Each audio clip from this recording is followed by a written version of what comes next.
Hello, everybody. Thank you for joining me on the original tour. My name is Bridget.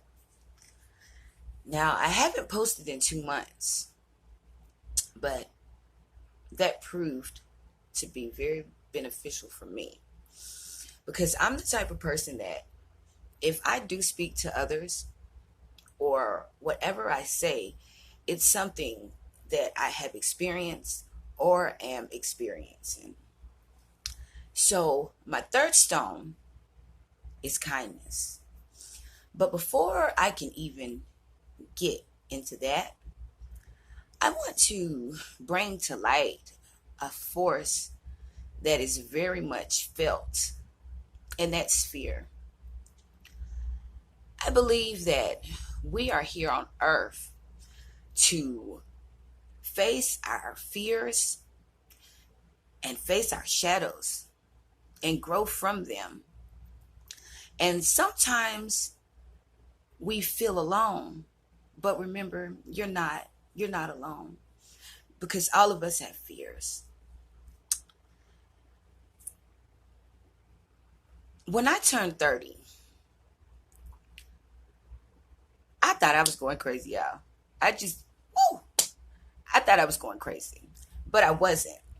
That was perfectly normal, I think. But it was actually my brain transitioning from a young adult into adulthood. And that's something that I didn't understand at that time because it was the unknown for me. And in my life, I always knew my outer strengths or things that I got through in my past and I survived. But I didn't know anything about my inner strengths, but also my weaknesses as well, my inner weaknesses and things that I kept hidden from my past that I didn't want to confront. So a year ago, I just decided to just leave. I wanted to travel. So I went to my mom and I told her, I'm leaving. I'm traveling. I'm going to go to the other side of the United States. She said, where are you going? I said, I don't know. But I have to go. At that time, I felt like I was missing, I had a missing cup. But that wasn't the case. I needed to heal. So when I traveled a little bit, but when I got here to Washington, I decided to stay. And when I got here, I wrote down goals, personal goals that I wanted to achieve with myself. And I just wrote them down and put them to the side. But I kept them in my mind, what I wanted to do. And as I slowly start meeting those goals, when January came, my mind was clear and I was at the top of my game. My energy was good. And I decided to restart my YouTube channel back up. I said I wanted to speak. I want to speak. And that was like my gate of confidence. And I just wanted to encourage people. And I posted 2 videos and y'all should have seen me. I was so happy when I posted them because I'm usually the type of person where I'm going to do me and you do you. I didn't too much care about, what other people did in their life, but I always love to encourage people. So I posted twice.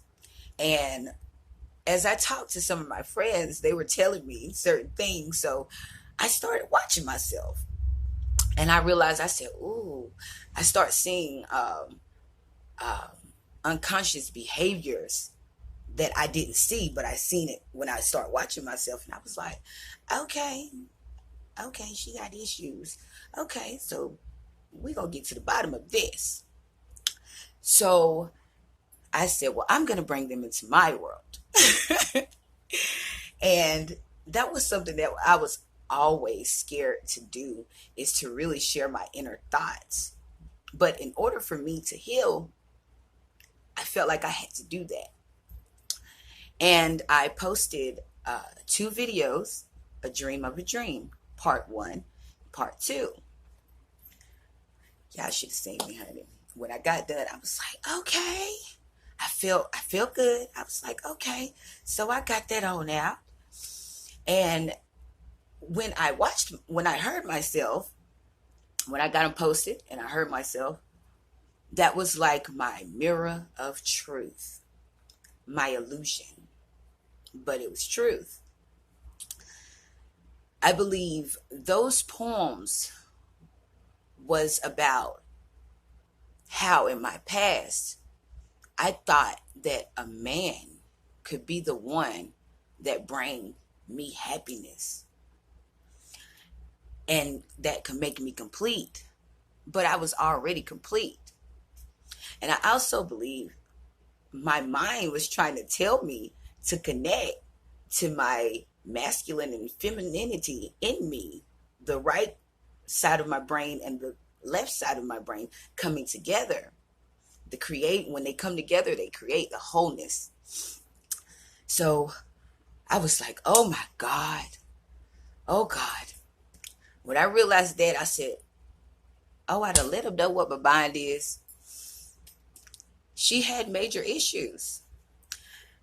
So I was like, well, that's what I felt. I was going to share that. And the last video I posted on goodness, but I let myself flow with that. And I end up asking people that I have hurt in the past to forgive me.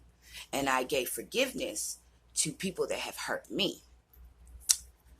And when I did that, I felt a little bit more pressure just come off me. Oh, it felt so good. It's like it was a clean slate. I was gonna confront my fears. A week later, I was like, God, come on now, I'm ready. I gotta post up. I gotta post up. And he was like, be still. Just be still. So it wasn't in me to post. 2 weeks later, 2 weeks went by. I'm like, oh my God, I didn't know I'm taking too long. I gotta post something. And I didn't have anything to post. So I got frustrated. I start crying. Ever since I'm turned 30, I'm getting real good at that. You couldn't get a tear out of me when I was in my teens and 20s. Whew, I just be crying off everything now, just sensitive. But not in an emotional way. But when I see beauty and, oh, I'm not even going to get on that right now. Let me stick to the point. I got frustrated and I went to the mirror and I start crying. And usually I would grab a notebook and I would start writing. And I had grabbed my notebook and I started flipping for a blank page to write on. And I seen my goals, the goals that I wrote a year ago. And as I was crying, and I'm reading the goals. And I read, start eating healthy. I eat healthy. Start working out. I work out every day. Quit drinking. I don't drink anymore. I gave that up a year ago. Quit doing drugs. I don't smoke weed anymore. I gave that up in January. And as I start realizing that I had completed the goals that I wrote down, just this newness came over me. And when I looked in the mirror, I seen the woman that I always wanted to be. And at that moment, I fell back in love with myself. And when I fell in love, when I realized how much I loved myself, it was a feeling so overwhelming where I start seeing things from my child eyes, but with my adult knowledge. So instead of trying to hurry up and post something, I just started enjoying this, honey. So I start learning how to be kind to myself. I learned how to kind of take a breather, not be so critical on myself, not be so judgmental on myself. Basically, accepting my uniqueness and owning my uniqueness. And as I start doing that, and the people I start talking to, I start appreciating their uniqueness. And kindness for myself end up turning to kindness for them, and kindness for them end up turning into empathy and sympathy for who they are. And then I realized that living your life to the fullest is about being able to know your strengths and know your weaknesses, and also appreciating other strengths and weaknesses, being able to sit in my pain as well as yours, and being able to dance in my joy of living as well as others as well. That was a great experience for me. And it is a great experience for me, because people that I really wouldn't deal with, because they always tried to blow the candles out of my cake, I actually just start talking to them and communicating with them, and realize they gave me something that was priceless: their time and their mind, their life. And that is very precious to me. And I also understood what the royal law is: love your neighbor as you love yourself. So I just want to encourage you. I believe that God created all of us to be creators of faith, hope, and love. And I believe that life is a journey.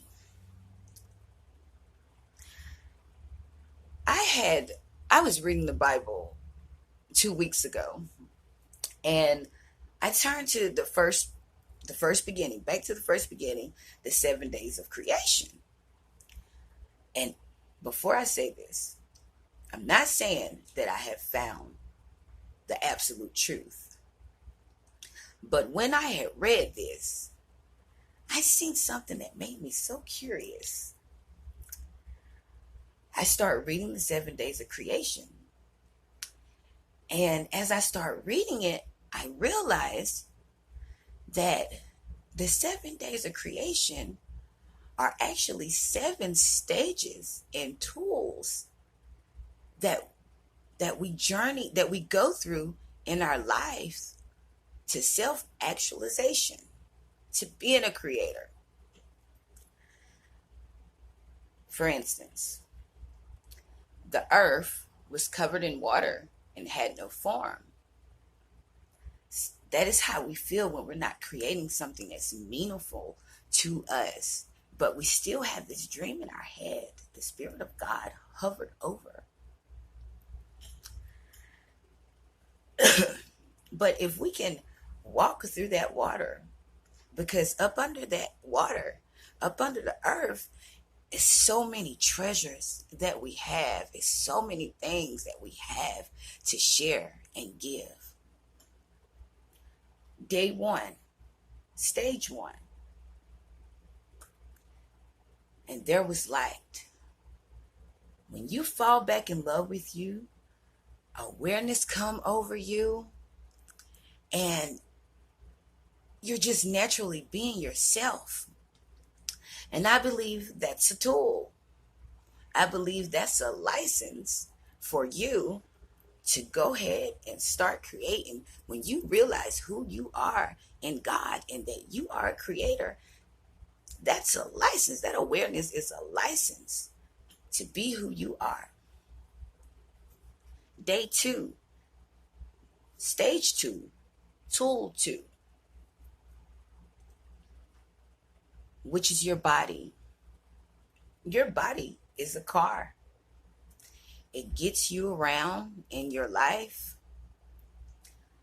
so you can see life as it is, and so you can experience life as it is, and while you're on your journey.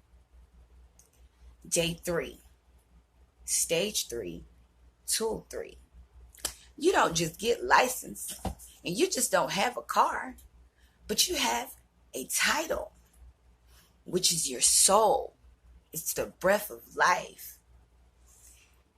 It gives you permission to experience life, and that is your 5 senses.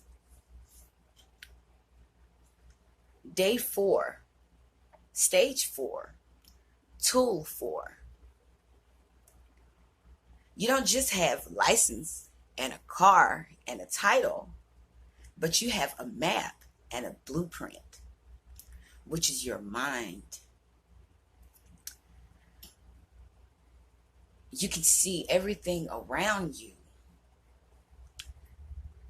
It's nature and the solar system. It breaks down the nature of God and the nature of creating. Day 5, stage 5, and tool 5.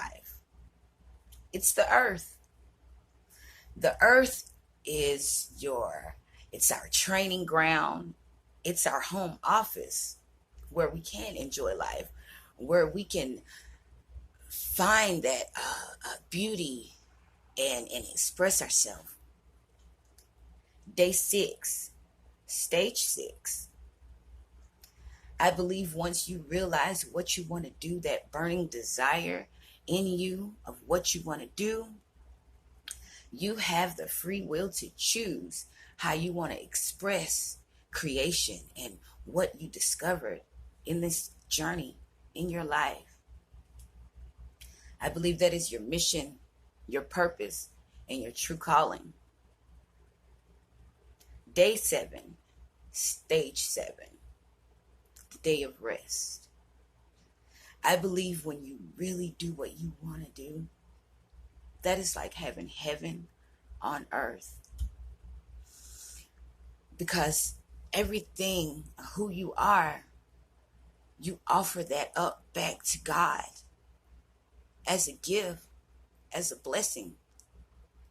And you give it back to others in this world. That's your gift and your talents.